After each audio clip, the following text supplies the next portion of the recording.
Welcome to MissouriNet.com. I'm Bill Pollock, winding down the high school sports season.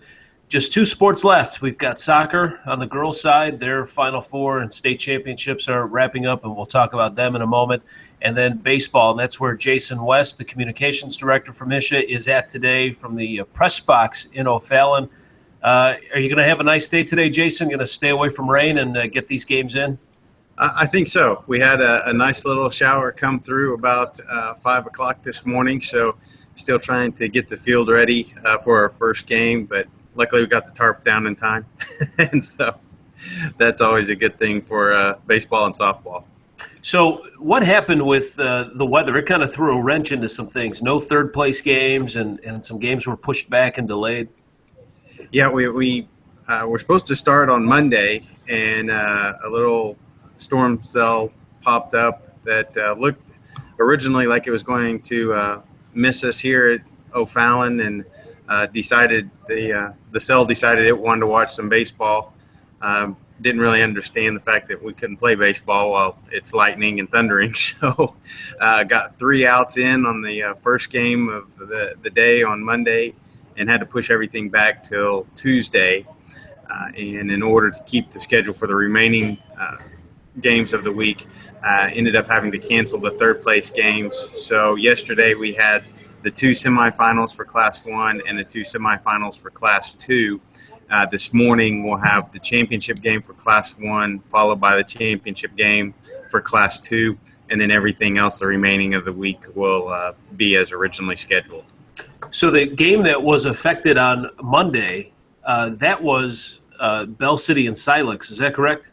Right, and Bell City had come up to bat in the top of the first, and just had just enough time to get that half inning in before we had to clear everyone out because of lightning, and then that's when the rain came down, and unfortunately we weren't able to get the tarp down in time to really kind of save the infield for that night, and that also, in addition with the other storm cells coming into the area, put a damper, no pun intended, on the remaining evenings.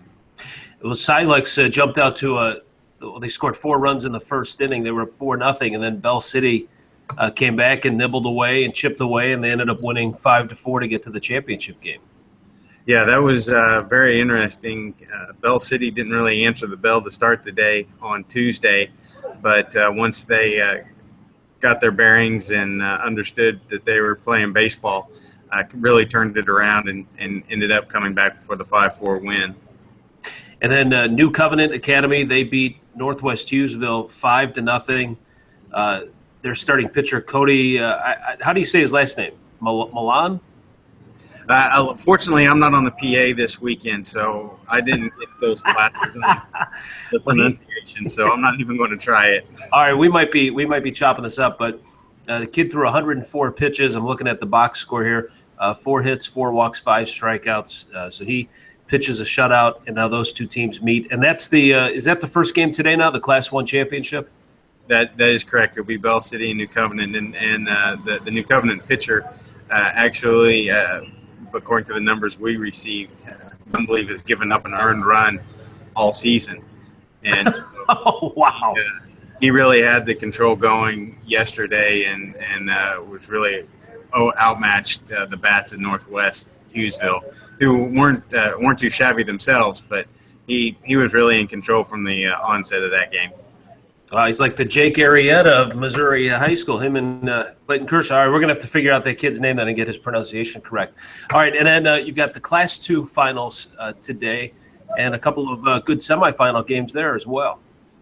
Yeah, Valley Catholic came out and got a couple of runs early and was able to keep the lead the whole game, led it throughout, and beat Plato 7-0. And then probably the most exciting game of the day was Canton and Lincoln. Lincoln was up 4-0 at one point, 4-1, and Canton scored 4 runs in the bottom of the 6th to win 5-4 and remain undefeated. Yeah, they had a couple of walks, a couple of errors. I mean, it just kind of unraveled there for Lincoln. So, and Canton's undefeated. Yeah, just the wheels kind of fell off for Lincoln in the sixth there. It really came unraveled, and that the Tigers were able to get the win. So you'll have the two championship games this morning that start around 10:30. That's the Class 1, then 1:30 for the Class 2. And then you've got semifinals for Class 3. And then what's the rest of the schedule now this week? And then, like you said, we'll start the Class 3 semifinals this evening at 4:30 with Scott City and Mountain Grove. And then at 7, South Callaway and Summit Christian Academy. We'll wrap that up. And then tomorrow we'll have the third place and championship games for Class 3 at 10:30 and 1:30. And then we'll actually have the Class 5 games Thursday evening with Lindbergh versus Jefferson City. And then Francis Howell and Lee Summit West will end the night on Thursday. Without yanking any wires, can you kind of turn your laptop and we can maybe look out the press box and give people a look at what they can see, what the view is of that ballpark? It's great facilities. Yeah, the great part about this ballpark is there's really not a bad view in the house. It's very intimate, and they right there, just enough of an incline in the stadium seats for people to be able to see over the people in front of them. There's nice spacing and everything. A very, very comfortable fan experience to be able to watch a game here. All right, so the weather should hold off, and hopefully it will the rest of the week, and we won't have any more delays with the baseball. All right, Jason West from Misha, talk to us a little bit about the girls' soccer now, because we're winding now with that sport. Yeah, and something new this year with the 4 classes. We're all at one venue. In the last couple of years, when we were at Blue Springs High School and Blue Springs South High School, had 2 classes at one venue and 2 classes at another. This year, we're playing all the games on the same field, and it's at the Swope Park or Swope Soccer Village, Swope Park Soccer Village in Kansas City. A great place. It's actually the training facility for Sporting KC. And they have a number of fields out there, but we're able to play every game on the stadium field there. Really looking forward to seeing that and how that's going to work out for us. So we're starting actually today at noon is the first game for Class 1. Trinity Catholic and Summit Christian Academy will be playing that game. And then Father Tolton and Saxony Lutheran will play the second game there. Following that will be the Class 2 semifinals this evening at 4 and 6 with Deshin and St. Pius X out of Kansas City playing each other, and then Notre Dame, St. Louis, and Pembroke Hill finishing the night off. Well, that'll be interesting and exciting to have all that together. I mean, that program in terms of soccer has taken off, the fact that you've had to go to 4 classes now, right? Exactly. It's definitely one of the more popular ones.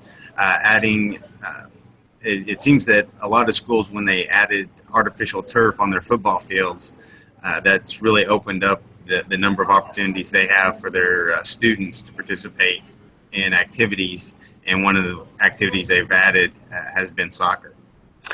Well, good stuff. All right, another busy week as wind down the spring school year with baseball and soccer, and of course we'll keep you updated at MissouriNet.com. Jason, hopefully you guys stay dry and you get some good baseball today. That's what we're hoping. All right, thanks a lot for joining us, and Jason, as always, thank you, and we'll catch up with you next week and kind of wrap up the season and review. Sounds great. Thanks, Bill. Yep, and thanks for watching us at MissouriNet.com.